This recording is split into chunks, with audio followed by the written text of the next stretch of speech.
Poinsettias are a symbol of Christmas. During the season, they are a favorite for homes and public spaces as they have the magic of brightening any room. But do you know how these plants get their beautiful color?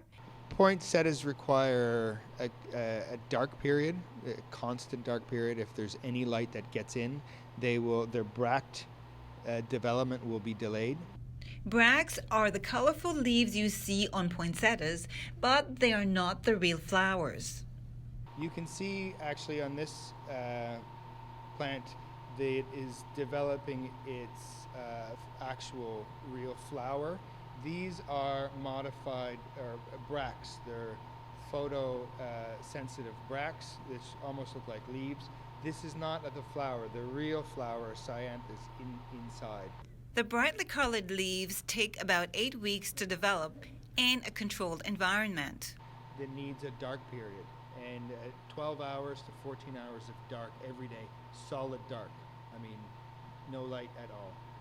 Poinsettias are grown in greenhouses like this one at Fanshawe College. Here, a team of students assist in nurturing the plants from July to November. They're extremely sensitive. So when there's sunlight, there has to be absolute sunlight. And when they're in the hours of darkness, even a passing car could completely offset their flowering period. So they need the period of sunlight and darkness for their flowering. And so we have to make sure that all the curtains are as closed as can be. We're in charge of watering, fertilizing. We do weekly EC and pH ratings to see if everything is at optimal range. We count and identify how many insects are in the greenhouse so we can use biological controls. We don't use any pesticides or chemicals other than the fertilizer. So we use biological. A common pest for poinsettia is whitefly.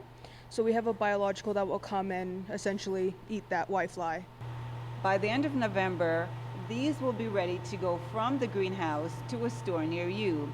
Then their beautiful color will become the perfect centerpiece for your Christmas decorations and will probably last through the season. For FNN, I'm Odette Henry.